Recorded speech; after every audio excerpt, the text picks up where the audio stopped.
कि दोहराता हूँ सुनो रक्त से लिखी हुई कुर्बानी, जिसके कारण मिट्टी भी चंदन है राजस्थानी। रावल रत्न सिंह को छल से कैद किया खिलजी ने, कालजयी मित्रों से मिलकर दगा किया खिलजी ने। खिलजी का चित्तौड़ दुर्ग में एक संदेशा आया, जिसको सुनकर शक्त शौर्य पर फिर अंधियारा छाया। 10 दिन के भीतर न पद्मिनी का डोला यदि आया, यदि न रूप की रानी को तुमने दिल्ली पहुंचाया, तो फिर राणा रत्न सिंह का शीश कटा पाओगे, और शाही शर्त न मानी तो फिर पीछे पछताओगे। अब ये एक संदेश आता है चित्तौड़ के किले में, तो पूरे किले में बड़ी अफरा तफरी मच जाती है कि महाराणा पहले ही नहीं है और अब ये नया हमारे पर क्या आ गया। तो यह दारुण संवाद लहर सा तोड़ गया रण भर में, यह बिजली की तरह क्षित से फैल गया अंबर में। महारानी हिल गई, शक्ति का सिंहासन डोला था सतीत्व मजबूर जुल्म विजयी स्वर में बोला था। रुष्ट हुए बैठे थे सेनापति गोरा रणधीर, जिससे रण में भय खाती थी खिलजी की शमशीर। रुष्ट हुए बैठे थे सेनापति गोरा रणधीर, अन्य अनेकों मेवाड़ी योद्धागढ़ छोड़ गए थे, रत्न सिंह की संधि नीति से नाता तोड़ गए थे। पर रानी ने प्रथम वीर गोरा को खोज निकाला, वन वन भटक रहा था मन में तिरस्कार की ज्वाला। यह लोक श्रुति है कि महारानी स्वयं घोड़े पर सवार होकर अपनी अंगरक्षिकाओं को लेकर, कोई विश्वस्त साथियों को लेकर जंगल जंगल गई और एक जगह पर उन्हें पेड़ के नीचे सेनापति गोरा तलवार लिए मिल गए। तो वहां उनसे उन्होंने बात की। पर रानी ने प्रथम वीर गोरा को खोज निकाला, वन वन भटक रहा था मन में तिरस्कार की ज्वाला। गोरा से पद्मिनी ने खिलजी का पैगाम सुनाया, गोरा को पद्मिनी ने खिलजी का पैगाम सुनाया, मगर वीरता का अपमानित ज्वार नहीं मिट पाया। बोला मैं तो बहुत तुच्छ हूँ, राजनीति क्या जाने। अव्यंग में कहता है कष्ट में है, दुख में है, पूरी परंपरा पूरा वंश उसने सेवा में लगाया मेवाड़ राजवंश के, और वहां से अपमानित होकर लौटा है तो कष्ट में है। तो सेनापति कहता है कि बोला मैं तो बहुत तुच्छ हूँ, राजनीति क्या जानू, निर्वासित हूँ राज मुकुट की हट कैसे पहचानू। बोली पद्मिनी समय नहीं है वीर क्रोध करने का, अगर धरा की आन मिट गई घाव नहीं भरने का। दिल्ली गई पद्मिनी तो फिर पीछे पछताओगे, जीते जी रजपूती कुल को दाग लगा जाओगे। राणा ने जो किया कहा वह माफ करो सेनानी, यह कह गोरा के चरणों पर झुकी पद्मिनी रानी। अब पद्मिनी महारानी पद्मिनी मेवाड़ राजवंश की आभा, मेवाड़ राजवंश की ज्योति, वो सेनापति को प्रणाम कर रही है चरणों में झुक के। ये क्या दृश्य है ये क्या करती हो गोरा, पीछे हट बोला। और रजपूती गरिमा का फिर धधक उठा था शोला। महारानी हो तुम सिसोदिया कुल की जगदम्बा हो, प्राण प्रतिष्ठा एक लिंग की ज्योति अग्निगंधा हो। इन शब्दों से सम्मानित कर रहा है महारानी को। वो उस समय कैसी स्थिति रही होगी महारानी की कि पति कैद में है, जहां जंगल में हूं, लेकिन वो उनको बता रहा है कि आप कौन हो। महारानी हो तुम सिसोदिया कुल की जगदम्बा हो, प्राण प्रतिष्ठा एक लिंग की ज्योति अग्निगंधा। गोरा के कंधे पर दुर्जय शीश रहेगा, महाकाल से भी राणा का मस्तक नहीं कटेगा। तुम निश्चिंत रहो महलों में देखो समर भवानी, और खिलजी देखेगा केसरिया तलवारों का पानी। खिलजी देखेगा केसरिया तलवारों का पानी। राणा के सकुशल आने तक गोरा नहीं मरेगा, एक पहर तक सिर कटने पर भी धड़ युद्ध करेगा। एक लिंग की शपथ, महाराणा वापस आएंगे, महाप्रलय के घोर प्रबंधन भी न रोक पाएंगे। शब्द शब्द मेवाड़ी सेनापति का था तूफानी, और शंकर के डमरू में जैसे जागी वीर भवानी, जिसके कारण मिट्टी भी चंदन है राजस्थानी। दोहराता हूँ सुनो रक्त से लिखी हुई कुर्बानी। गोरा का आदेश हुआ, सज गए 700 डोले, और बांकुरे बादल से गोरा सेनापति बोले खबर भेज दो, खिलजी पर पद्मिनी स्वयं आती है, अन्य 700 सखियां भी वो संग लिए आती है। स्वयं पद्मिनी ने बादल का कुमकुम तिलक किया था, दिल पर पत्थर रखकर भीगी आंखों से विदा किया था। एक युवा तेजस्वी योद्धा और मातृवत मां पद्मिनी ने जब उसे विदा किया होगा, दृश्य देखिए। और 700 सैनिक जो यम से भी भिड़ सकते थे, हर सैनिक सेनापति था, लाखों से लड़ सकते थे, एक एक कर बैठ गए। सज गई डोलियां पल में, मर मिटने की होड़ लग गई मेवाड़ी दल में, मर मिटने की होड़ लग गई थी मेवाड़ी दल में। हर डोली में एक वीर था, 4 उठाने वाले, पांचों ही शंकर के गण की तरह समर मत वाले, पांचों ही अपने आप में अद्भुत थे। बजा कूच शंख सैनिकों ने जयकारी लगाई, हर हर महादेव की ध्वनि से दशों दिशा लहराई।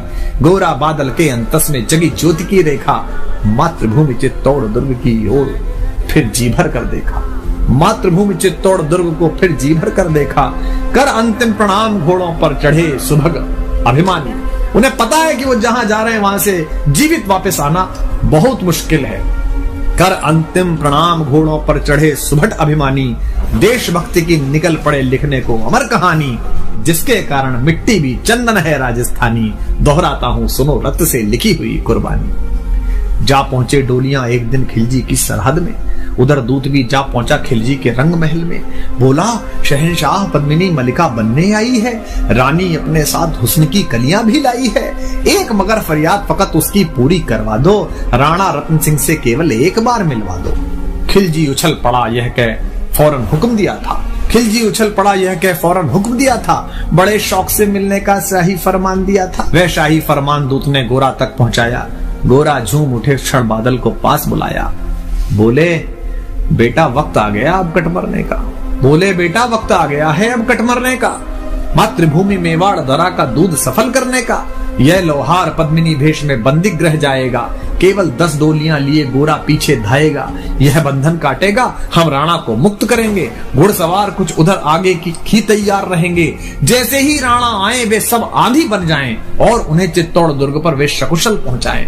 अब आप तैयारी देखिए कि कितनी कठिन, पूरी सेना खिलजी की और ये चंद लोग, और उसके बाद भी अपने महाराज को महाराणा को किस तरह मुक्त कराने के लिए क्या संकल्प है कि उन्हें चित्तौड़ दुर्ग तक वे सकुशल पहुंचाएं। अगर भेद खुल गया वीर तो पल की देर न करना, और शाही सेना पहुंचे तो बढ़कर रण करना, और शाही सेना आ पहुंचे तो बढ़कर रण करना।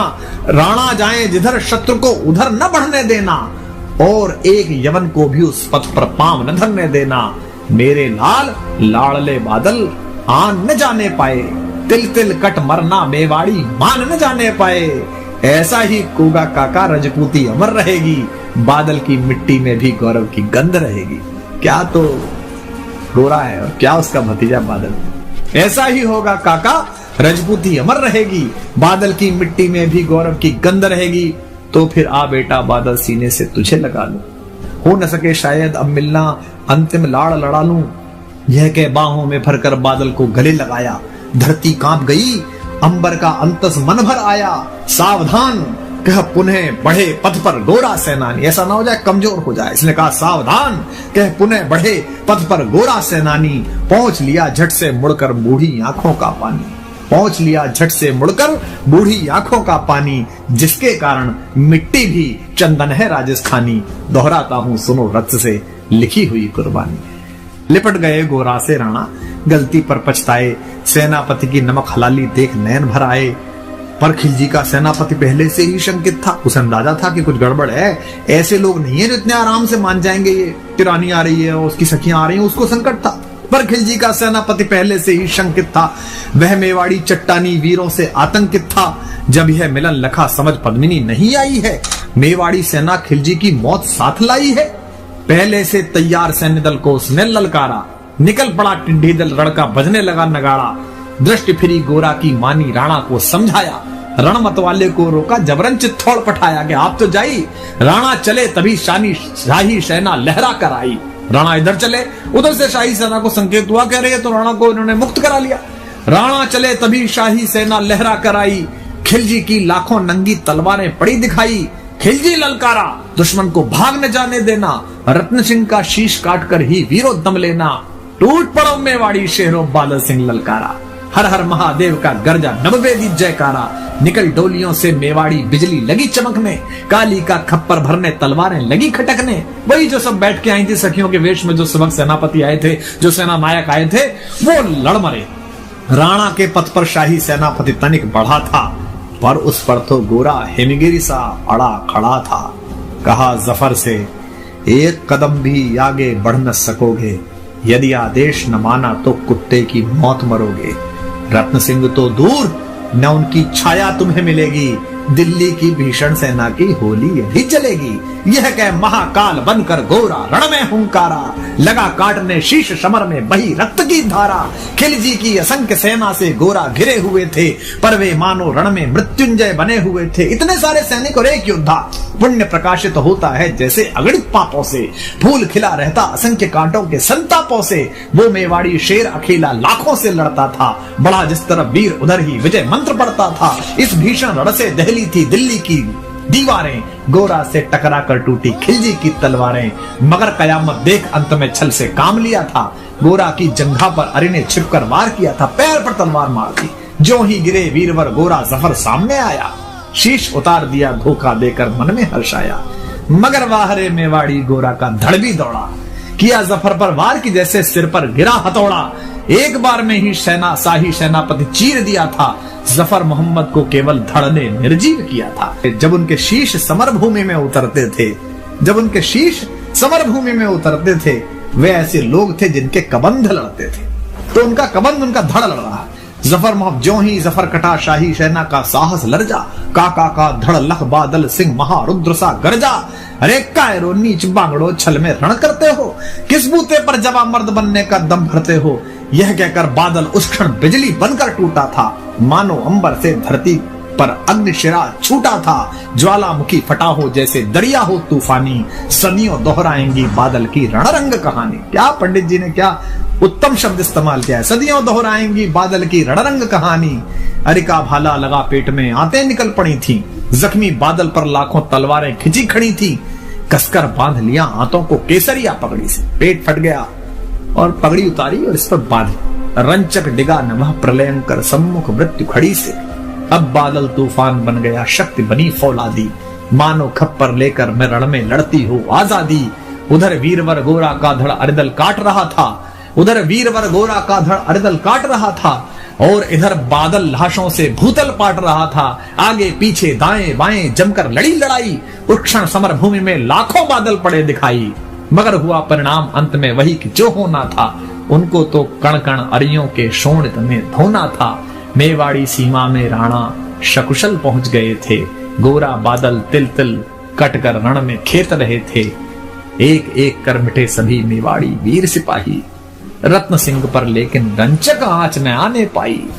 गोरा बादल के शव पर भारत माता रोई थी। क्या क्या युद्ध था, क्या युद्ध है। गोरा बादल के शव पर भारत माता रोई थी, उसने अपनी दो ज्वलंत प्यारी मणियां खोई थी। धन्य धरा मेवाड़, धन्य गोरा बादल अभिमानी, जिनके बल से रहा पद्मिनी का सतत्व अभिमानी। धन्य धरा मेवाड़, धन्य गोरा बादल बलिदानी, जिनके बल से रहा पद्मिनी का सतत्व अभिमानी, जिनके कारण मिट्टी भी है चंदन राजस्थानी। दोहराता हूँ सुनो रक्त से लिखी हुई कुर्बानी, दोहराता हूँ।